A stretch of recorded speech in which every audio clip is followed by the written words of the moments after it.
skeptical. I was skeptical after what the court had gone through back then.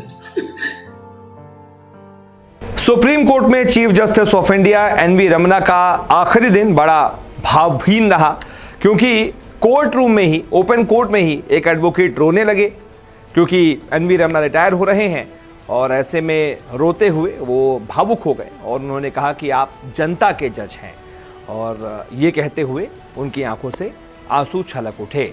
और इसके अलावा भी बहुत सारे जो वकील वहाँ पर मौजूद थे, उन सब ने ही तारीफ़ की जस्टिस एनवी रमन्ना की, क्योंकि रिटायर होने से पहले उन्होंने कई सारे ऐसे अहम मामलों की सुनवाई की है जो इतिहास के पन्नों में दर्ज हो गए, और साथ ही साथ उनका जो कार्यकाल रहा जस्टिस एनवी रमन्ना का, वो एक जज के तौर पर बड़ा ही शानदार कार्यकाल रहा।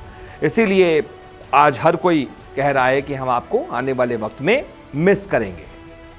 दरअसल मुख्य न्यायाधीश एनवी रमन्ना शुक्रवार को ही रिटायर हुए हैं। अपने कार्यकाल के आखिरी 2 दिनों में उन्होंने कई अहम मामलों की सुनवाई की, और सेरेमोनियल बेंच में विदाई देते हुए अटॉर्नी जनरल के वेणुगोपाल ने कहा कि आपके रिटायरमेंट से हम एक बुद्धिजीवी और एक उत्कृष्ट न्यायाधीश को खो रहे हैं। वहीं सीनियर एडवोकेट दुष्यंत दवे तो कोर्ट रूम में ही रोने लगे।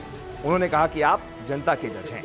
सुप्रीम कोर्ट के इतिहास में यह पहला मौका था जब किसी चीफ जस्टिस ऑफ इंडिया की सेरेमोनियल बेंच की लाइव स्ट्रीमिंग हुई थी, जिसे सुप्रीम कोर्ट की वेबसाइट पर लाइव टेलीकास्ट किया गया था।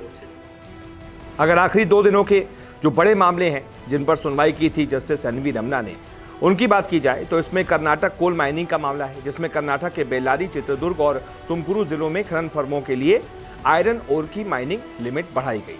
वहीं मुफ्त चुनावी घोषणाओं पर भी उन्होंने फैसला दिया। फ्रीबीज मामले को 3 जजों की बेंच को उन्होंने रेफर कर दिया। गोरखपुर दंगा केस में भी सुनवाई उन्होंने की। 2007 के हेट स्पीच केस में मुख्यमंत्री योगी के खिलाफ मुकदमा चलाने की मंजूरी को चुनौती देने वाली याचिका उन्होंने खारिज कर दी। इसके अलावा दिवालिया कानून पर भी उन्होंने सुनवाई की। सीमा शुल्क अधिनियम पर दिवाला और दिवालियापन संहिता लागू होगी। सीमा शुल्क प्राधिकरण केवल शुल्क और लेवी की मात्रा निर्धारित कर सकता है, लेकिन वसूली की कार्रवाई शुरू नहीं कर सकता। इसके अलावा पेगासस मामले में भी उन्होंने सुनवाई की, जिसमें कमेटी को 5 फोन में मालवेयर मिला, लेकिन वो पेगासस था ये साफ नहीं है। कमेटी ने कहा सरकार ने मदद नहीं की है। अगली सुनवाई सितंबर के आखिरी हफ्ते में होगी। इसके अलावा बिल्किस बानो मामले पर भी chief justice of India N V Ramana ने सुनवाई की थी। गुजरात सरकार को उसमें नोटिस दिया है।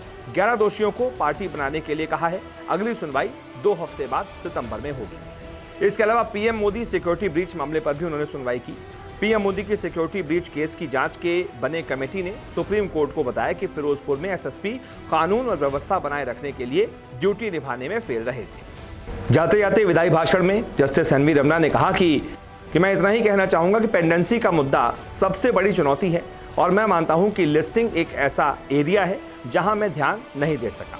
इसके लिए मुझे खेद है। सिस्टम में सुधार करने का एकमात्र तरीका है आधुनिक तकनीकों और आर्टिफिशियल इंटेलिजेंस को तैनात करना, लेकिन कमर्शियल ऑर्गेनाइजेशन के उलट हम मार्केट से इन्हें नहीं खरीद सकते। जस्टिस रमन्ना ने यह भी कहा कि ऐसे कई मुद्दे हैं जिन पर सवाल उठाना चाहते हैं, लेकिन वो पद छोड़ने से पहले बोलना नहीं चाहते।